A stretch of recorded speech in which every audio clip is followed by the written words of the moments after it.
Let's talk to our friend, former United States Senator from Missouri, Jim Talent, with us. Senator Talent, welcome back to the show. Got such great feedback from having you on.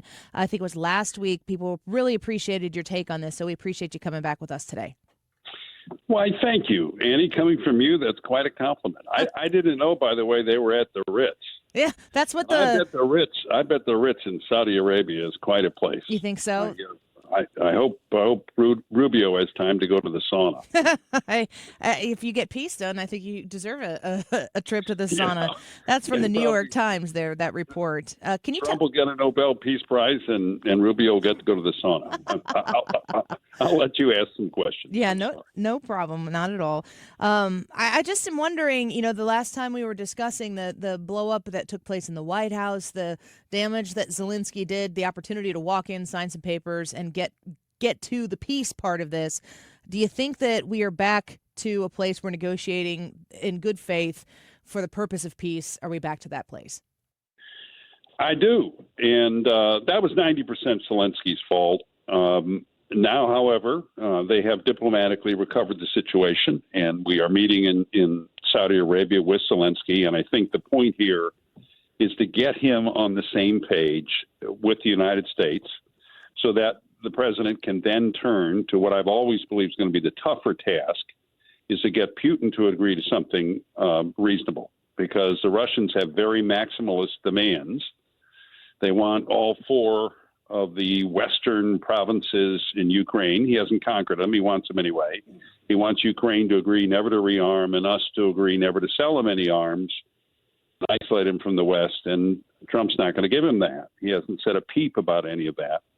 But he's got to get Putin to the table. And you notice Trump talked earlier this week, or was it the end of last week, about sanctions on the banks. There are things we can do to Russia to apply some pressure on them, and I expect you're going to see that in the coming weeks. This New York Times article is not as specific about what Russia is interested in attaining, and I appreciate your insight on that. It says that the thing that I continue to hear Zelensky say, he said this after that White House meeting as well, I think on that interview with Bret Baier, he wants security guarantees, and that seems to be the bump in the road that they haven't been able to get around. What does Zelensky mean when he says security guarantees? Sure. Well, I wrote 2 years ago suggesting negotiations, and I thought at that time it was possible to give him a formal guarantee or maybe even leave open the question of whether he could join NATO. But at that point, Ukraine had the upper hand on the battlefield. Things have changed, and to paraphrase Churchill's, in war, it's sometimes necessary to take into account the battlefield here. Okay, so what he wants is a formal guarantee that if he's attacked again, the West will come to his defense, either a collective guarantee or a bilateral guarantee from the United States. Now, I think what Trump is telling him is, look, we gave you a kind of guarantee 30 years ago. That's the Budapest Memorandum you may have been reading about. Our diplomats have insisted it was only a security assurance, not a guarantee. But then the United States drew down its forces in Europe, and the Europeans basically disarmed. As of 2015, the Germans were training with broomsticks because they didn't have any rifles. Okay, so what Trump's, I think, telling Zelensky is, look, if we maintain the power and have the interest in Ukraine, you don't need the guarantee. If we don't maintain the power and don't have any interest, the guarantee is worthless. And he's doing that because I think he knows that that's not something he can include in the bottom line and get Putin. So that's what I suspect. Of course, I don't know. I haven't talked to him, but that's where I suspect the president's heading. So we're speaking right now with Senator Jim Talent, a very familiar voice here in this region, this market. We're grateful for your expertise on this. The minerals deal was what was supposed to be signed at that Oval Office meeting. That didn't get done. Is that still an integral part of this whole peace discussion? Yeah, I think both, because it's very significant to us to have access to rare earth minerals, which right now the Chinese control a lot of them. It also would be a real source of revenue for Ukraine. It would knit Ukraine to the Western economy, which is what they've always wanted. They want to be part of the West, of Europe. They do understand that's the best protection they have against continued Russian provocation. So I think that's important. It's also important symbolically for what it says about closer relationships between the United States and in Ukraine, and it's obviously important to the president. And there's some things he wants out of this for the United States, and Zelensky ought to give it to him if he can. So here's a question. So if Ukraine is looking for the security guarantees, they're not going to get them exactly the way they want them to. That's how you make deals. There's some compromise that's involved in there. The New York Times is reporting the United States is pressing for an immediate and comprehensive ceasefire. If the minerals deal is able to get done, if we're able to do what we need to do to get Ukraine to fully come to the table, then the United States has to pivot to Russia. What happens if Ukraine and the United States are in lockstep, they're in agreement, and Russia won't play ball? I would say, from what the president said and what other people have suggested, and the logic of it is watch out what happens to the Russian banks and Russian oil. For example, if we crack, the Europeans all the time they've been complaining, have been buying Russian oil. They've sent Russia more in revenue than they've given to Ukraine in aid. If we crack down on that with sanctions, that cuts off a very important piece of revenue for Russia. We could also sanction the Russian banks. I mean, we've gotten pretty good at this when we want to, and Trump is doing this to Iran right now. In addition, I think it's significant that this is occurring in Saudi Arabia. What happens to the price of oil if the Saudis decide to really produce as much oil as they want to? So, I mean, right now, there are other things we could do militarily without getting directly involved. If we allowed, for example, it's a small thing, but it would be a major signal. If we allowed Ukrainian aircraft to land and take off in a NATO country where Russia couldn't attack them, a safe harbor, if you will, that would be a message to Putin as well. So there's a lot of cards Trump has to play, but first he's got to get Zelensky more or less on the same page. Remember, Trump has to be an honest broker here. Yeah. I mean, that's the point. He's a mediator. So he can't, he's let Zelensky have it because Zelensky's trying to turn him into an advocate. And he can't do what he wants to do if he's an advocate. And the Europeans have to understand that, too.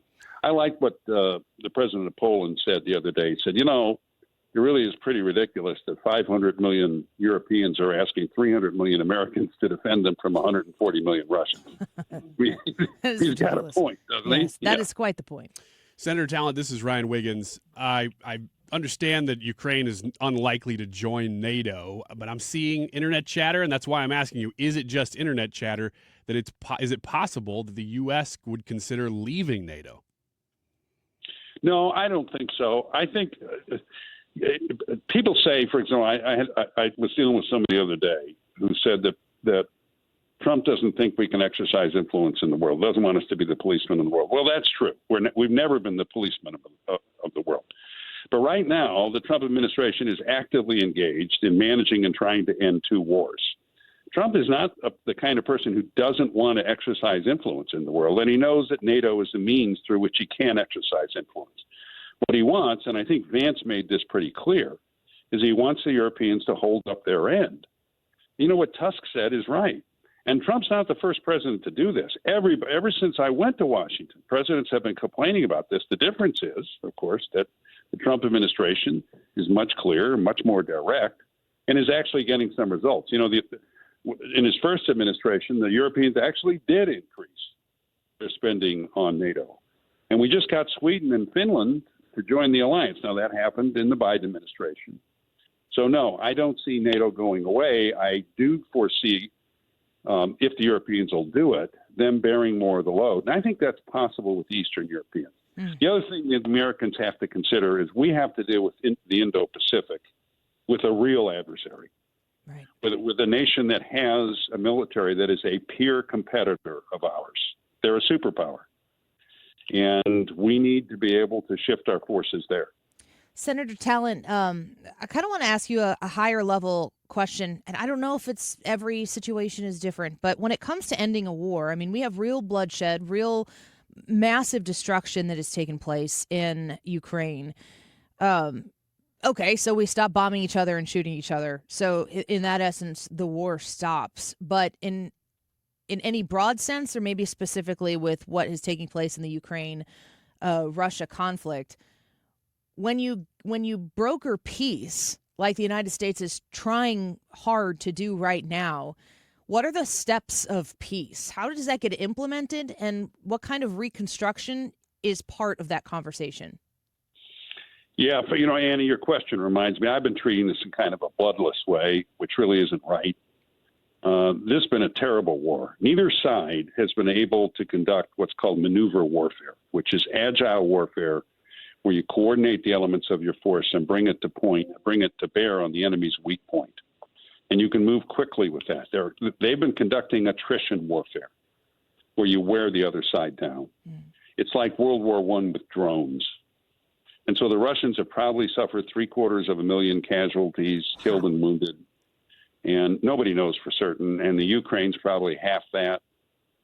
And Trump is right. It really needs to end, no matter what your view of this was. I mean, Americans are divided in like three camps. One that says we never had any interest in any way Putin was provoked and we shouldn't have been involved.